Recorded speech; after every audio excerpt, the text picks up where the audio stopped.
ओम ओम शिवोहम शिवोहम शिवोहम। ओम सच्चिदानंद रूपाय विश्वोत्पत्त्यादिहेतवे तापत्रय विनाशाय श्रीकृष्णाय वयं नमः। श्रीकृष्णाय वयं नमः। ओम अखंडानंदबोधाय शिष्यसंतापहारिणे सच्चिदानंदरूपाय तस्मै श्री गुरवे नमः। तस्मै श्री गुरवे नमः। पूर्व प्रसंग में ध्रुव जी के चरित्र को श्रवण कर रहे थे आप। श्री सुखदेव जी वर्णन करते हैं कि जब ध्रुव जी का और उत्तानपाद का मिलन हुआ उस समय आनंद की वर्षा हो रही थी। ध्रुव जी का हृदय पहले ही पवित्र हो चुका था, लेकिन आज अपने पुत्र को भक्ति से ओतप्रोत देखकर, भगवत दर्शन करके लौटे हुए पुत्र को देखकर उत्तानपाद जी के आंखों से अश्रुधारा बह रही थी।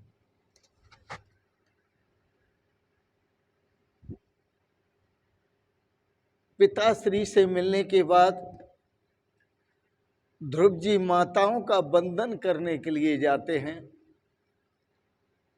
और मन में सोचते हैं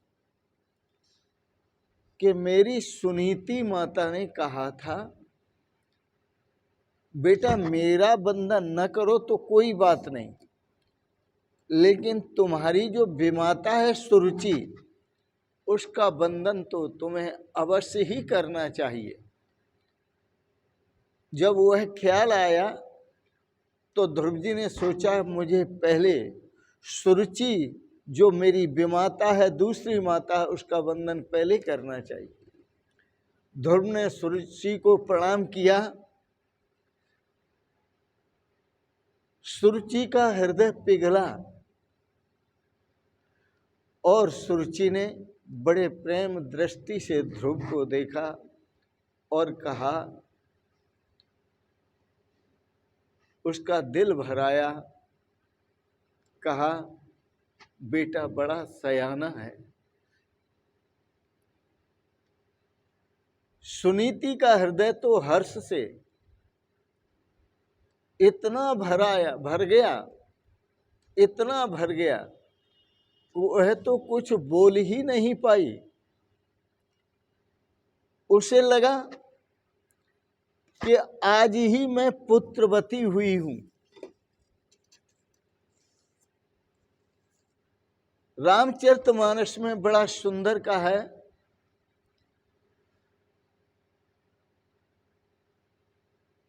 पुत्रवती युवती जग सोई, रघुवर भक्ति जास सुत होई। संसार में वही नारी पुत्रवती है, वही युवती पुत्रवती है कि जिसके पुत्र में भगवान की भक्ति हो, भगवान श्री राम की भक्ति हो,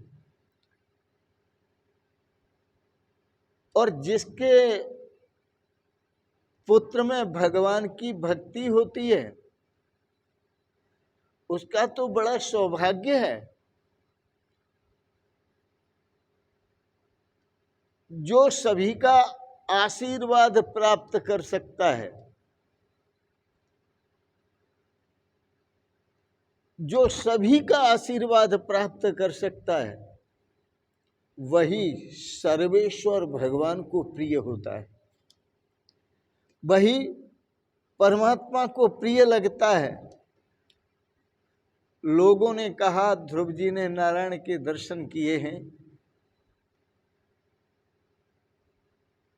लोगों को लगा हम में तो इतना इतनी पात्रता नहीं है कि हम भगवान के दर्शन कर सकें। लेकिन लोगों ने सोचा कि जिन्होंने भगवान के दर्शन किए हैं, जिसने भगवान के दर्शन किए हैं, उसके दर्शन तो हम कर ही सकते हैं।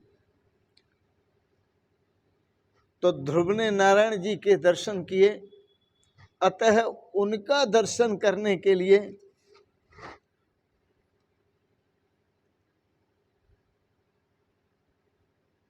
मन में विचार आया कि ऐसी पवित्र आत्मा का हमें दर्शन हो जाए तो हमारा जीवन कृतार्थ हो जाए।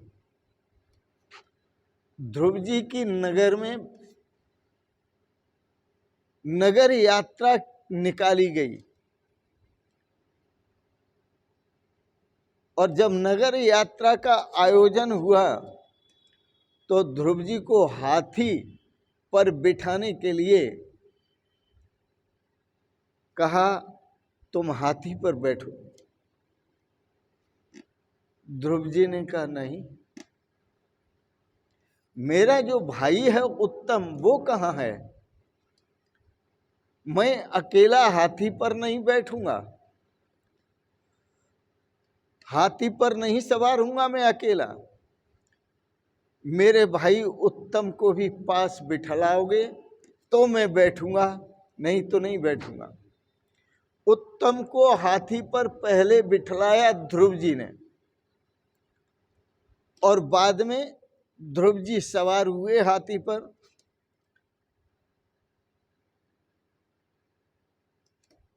इससे मनोविकार की पहचान होती है, और वो है जो अपने भाई और बहनों से, नाते और रिश्तेदारों से अथवा भाई और बहनों में, नातेदारों में और रिश्तेदारों में जो परमात्मा का दर्शन नहीं कर सकता,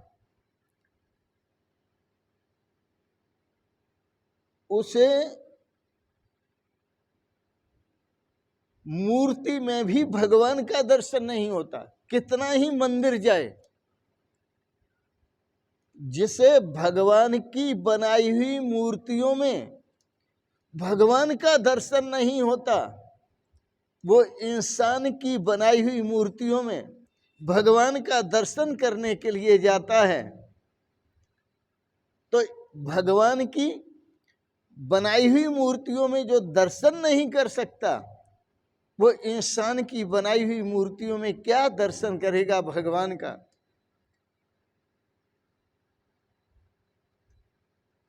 वस्तुतः समाज में जो प्रभाव पड़ता है वो शब्द आत्मक उपदेश से प्रभाव नहीं पड़ता। समाज में जो प्रभाव पड़ता है वो क्रिया आत्मक उपदेश से प्रभाव पड़ता है। तो हमेशा उपदेश हो तो क्रिया आत्मक उपदेश। तो जैसे आप भगवत भक्ति में जी रहे हैं तो जीने का उपदेश दूसरों को दें। जैसे आप निर्विकार भाव से, द्वेष रहित भाव से, राग द्वेष रहित भाव से जी रहे हैं तो राग द्वेष का भी उपदेश दूसरों को दें। जैसे आप अपने परम पवित्र इस मन को परम पवित्र करके और परम सुंदर भावना के साथ भगवान की भक्ति करते हैं, तब दूसरों को उपदेश देने का जो प्रभाव है वो अच्छा पड़ता है। सुरुचि अब पाश्चाताप करने लगी और जाकर सुरुचि सुनीति के चरणों में गिर गई और रो रही है। उसके आंसू के, ऐसा समझें आप कि सुरुचि के आंसू तो निकल के गिर ही रहे आंखों से, लेकिन मानो मन का मैल भी उसका धुल गया, उसकी भी पवित्र भावना हुई। जो अपने चरित्र से पवित्र होते हैं उनका संग करने वाले भी पवित्र हो जाते हैं। जिनकी भावनाएं पवित्र होती हैं उनका जो संग करते हैं उनकी भावनाएं भी पवित्र हो जाती हैं। जिनके भाव पवित्र होते हैं उनका जो साथ करते हैं उनके भाव भी पवित्र हो जाते हैं। ध्रुव कुमार देख रहे हैं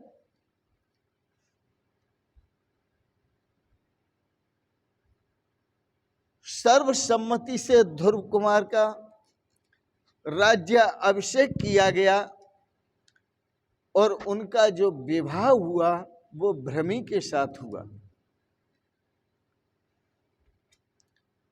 एक बार उनका भाई उत्तम वन में शिकार करने के लिए गया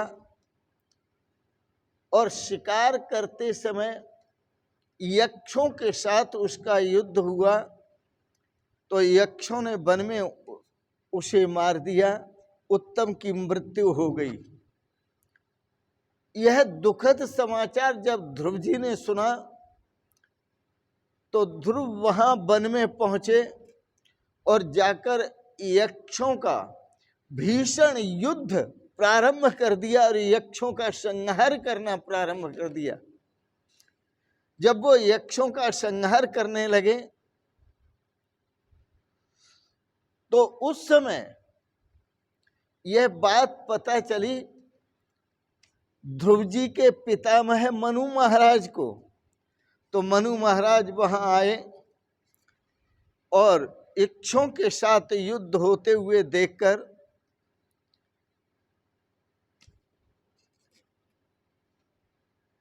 ध्रुव जी को बोले, बेटा वैष्णव किसी से बैर नहीं करते। जो भगवान के भक्त होते हैं वो बैर भाव से रहित रहते हैं, रहित होते हैं। अपने मन के बैर को खत्म करो, क्योंकि भगवान वैष्णव जिन भगवान विष्णु के अनुयायी हैं उन भगवान विष्णु को देखो बेटा। भृगु जी ने उनके सीने में लात मारी तो लात खाने के बाद भी भगवान विष्णु भृगु ऋषि को प्रेम करते हैं, उनसे द्वेष नहीं करते। इसलिए आप युद्ध से व्रत हों और प्रेम का भाव रखें सबके प्रति। भगवान विष्णु जो हैं वो प्रेम के स्वरूप हैं और भगवान शंकर जो हैं वो वैराग्य के स्वरूप हैं।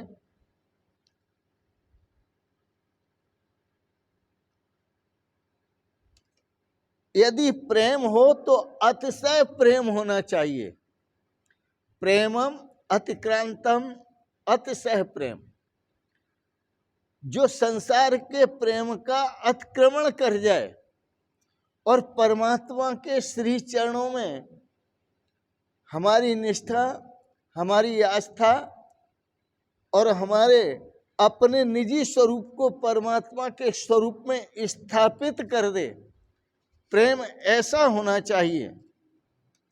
ज्ञान हो तो ज्ञान भी ऐसा होना चाहिए, अद्वैत स्वरूप।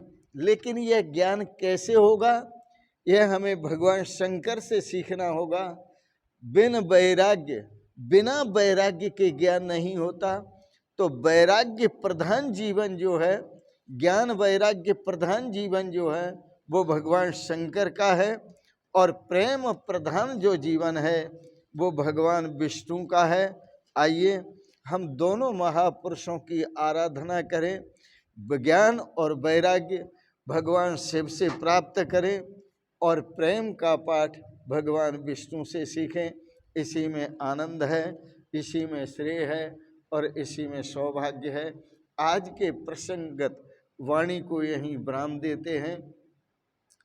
जीवन निर्विरोध जीना चाहिए, क्योंकि हमें श्रेय की प्राप्ति जो होती है वो निर्विरोध अवस्था में ही होती है। सब भगवान का स्वरूप है। जब हमारी दृष्टि में ये आ जाए कि सिया राम मैं सब जग जानी, करो प्रणाम जोर जुग पाणी, यह सब भगवान का स्वरूप है। इसलिए तो ध्रुव जी ने सबको प्रणाम किया। जो उनको प्रेम करते थे पहले उनको भी प्रणाम किया, जो उनसे द्वेष करते थे उनको भी प्रणाम किया, लेकिन न तो द्वेष करने वालों को प्रणाम किया न प्रेम करने वालों को प्रणाम किया। ध्रुव जी ने जो प्रणाम किया वह उनके ही रूप में जो परमात्मा बसते हैं उन परमात्मा को ही प्रणाम किया। इसी में श्रेय और इसी में सौभाग्य की सौभाग्य है।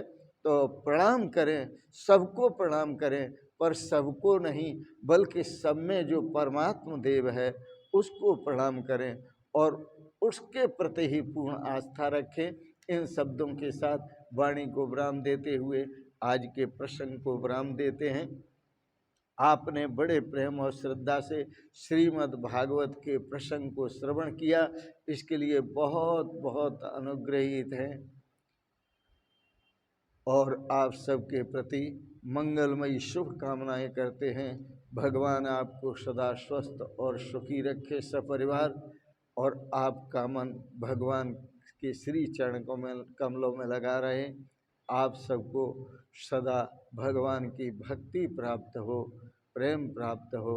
इन शब्दों के साथ अनंत मंगलमयी शुभ कामनाएं करते हुए आपको बहुत बहुत आशीर्वाद, बहुत बहुत प्रणाम। शिवोहम शिवोहम शिवोहम।